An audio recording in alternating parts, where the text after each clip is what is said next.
હવે છે કે નીચે આપેલ વિકલ્પમાંથી ખૂણાનું અંદાજિત માપ જણાવો। તો મિત્રો 130 અંશનો ખૂણો તો નથી, 90 અંશનો ખૂણો નથી, એટલે 30 અંશનો ખૂણો હશે। આ ખૂણાની વાત કરીએ તો 90 અંશ કરતાં નાનો છે આ ખૂણો, એટલે 95 અંશ 180 અંશ આવશે નહીં, પણ કેટલા આવશે? 70 અંશ આવશે। આ ખૂણાની વાત કરીએ તો આ પણ 90 અંશ કરતાં કેવો છે? નાનો છે, એટલે 85 અંશ છે। આ પણ ખૂણો કેવો હોય છે? ડી। આ પણ 95 અંશ નથી। પછી અહીંયા 90 હોય છે, એટલે 90નું અડધું 45 અંશ હશે, 15 અંશનો નથી, 15 અંશનો એકદમ નાનો ખૂણો હશે। હવે એમાં જોઈએ તો 95 105 નથી, એટલે 75 અંશ હશે, એટલે કે 90ની નજીકનો ખૂણો છે। આવા 90થી મોટો ખૂણો છે, 175 છે, અહીંયા છે આવશે, એટલે એ નહીં હોય, તો 125 અંશનો ખૂણો હશે। હવે આપણે જોઈશું પ્રશ્ન નંબર 7। હવે મિત્રો 7મા નંબરનો પ્રશ્ન છે કે નીચે આપેલા આકૃતિ ખૂણાઓને 3 અક્ષરોથી નામ આપો। તો એ બી સી, એ ડી સી એ પહેલો ખૂણો, બીજો ત્રીજો ખૂણો, એ રીતે ખૂણાઓ આપેલા છે। તો નંબર 1 છે કે ખૂણો 1। તો ખૂણો 1 કયો છે? તો ડી બી સી। પહેલા નંબરનો જે ખૂણો છે એ ડી બી સી બને છે, ખૂણો ડી બી સી, તેનો જવાબ આવશે ખૂણો ડી બી સી। પહેલા નંબરના ખૂણાની વાત કરી। હવે બીજો પ્રશ્ન છે કે ખૂણો 2 કયો છે? ખૂણો 2, તો ખૂણો 2 છે ઈ બી ડી, ખૂણો ઈ બી ડી, તો આ બીજા નંબરનો ખૂણો છે, બીજા નંબરનો ખૂણો છે ઈ બી ડી। ત્રીજા પ્રશ્નની વાત કરીએ તો ત્રીજો પ્રશ્ન છે કે ખૂણો 3 કયો છે? તો ખૂણો 3 છે એ બી ઈ, ખૂણો એ બી ઈ, તો ખૂણો 3 છે એ બી ઈ। તેવી જ રીતે ચોથો પ્રશ્ન છે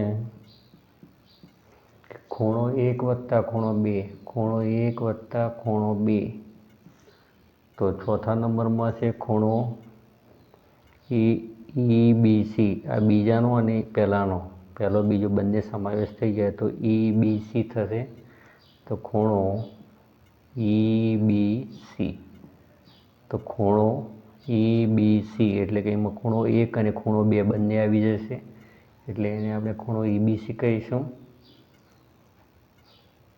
પછી બીજો અને ત્રીજો, ખૂણો 2 વત્તા ખૂણો 3, તો ખૂણો 2 અને 3, તો ખૂણો ઈ બી ડી થશે, ખૂણો ઈ બી ડી, તો અહીંયા જે ખૂણો ઈ બી ડી છે, ખૂણો ઈ બી અને ડી, એમાં 2 અને 3 બંને આવી જાય છે, એટલે ખૂણો 2 પ્લસ ખૂણો 3 એટલે ખૂણો ઈ બી ડી થશે।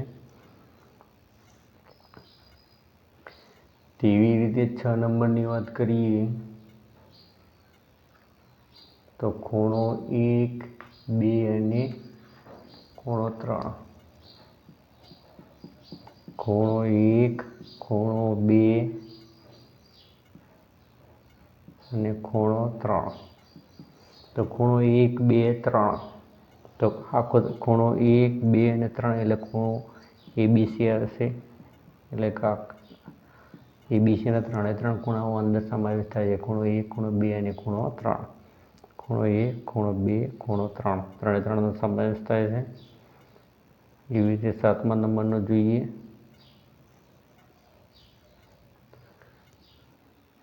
7, તો ખૂણો 1 પ્લસ નહીં, ખૂણો સી બી એ માઇનસ ખૂણો 1, તો ખૂણો સી બી એ, ખૂણો સી બી એમાંથી ખૂણો 1 માઇનસ કરી નાખો, સી બી એમાંથી ખૂણો 1 આપણે કાઢી નાખીએ તો ખૂણો ડી બી એ થશે, તો ખૂણો ડી બી ઈ, તો એ ખૂણો ડી બી ઈ મિત્રો 7મા નંબર છે, 7મા નંબરમાં ખૂણો સી બી એમાંથી ખૂણો 1 આપણે માઇનસ કરી નાખીશું, એટલે 7મા નંબરમાં મળશે ખૂણો DBA. હવે 8 નંબર જોઈશું.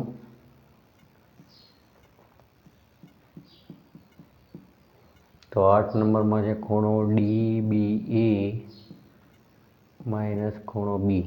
ખૂણો DBA માંથી આપણે બીજા નંબરનો ખૂણો કાઢી નાખીએ તો હવે ખૂણો કયો થાય છે?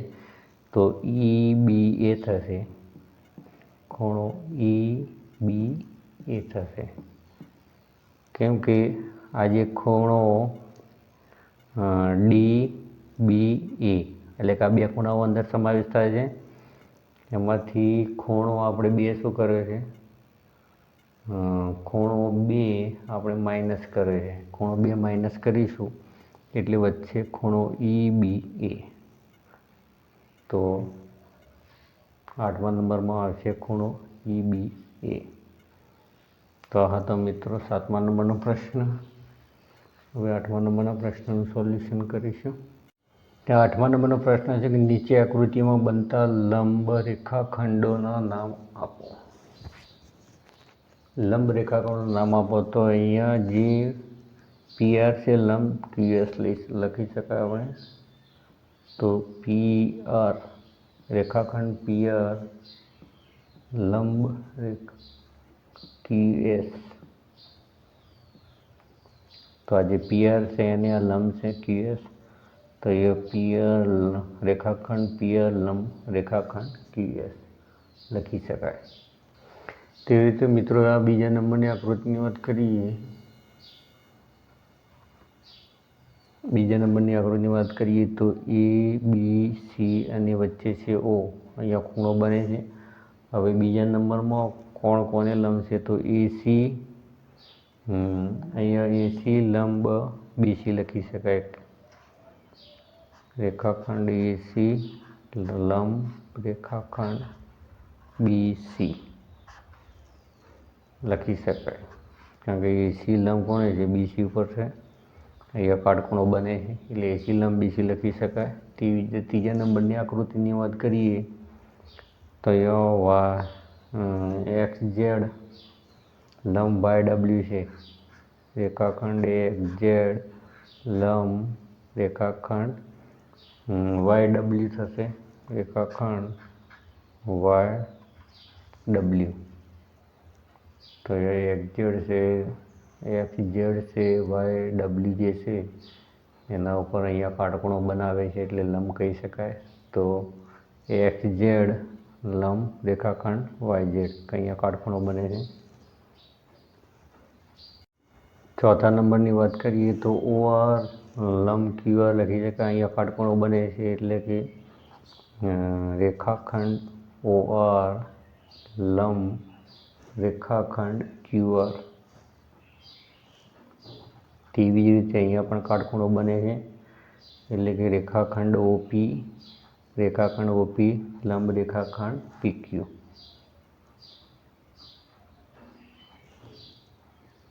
તો અહીંયા મિત્રો બે લંબ દોરેલા છે. અહીંયા બે કાટખૂણા છે એટલે કે બે લંબ છે. તો અહીંયા OR લંબ RQ આવશે અને OP લંબ શું આવશે? PQ. તો 1 થી 5 નંબરના પ્રશ્નોનું આપણે સોલ્યુશન કર્યું. તમે સોલ્યુશન ગમે તો લાઈક, કોમેન્ટ અને શેર કરજો. ચેનલને સબસ્ક્રાઈબ કરજો. Thank you.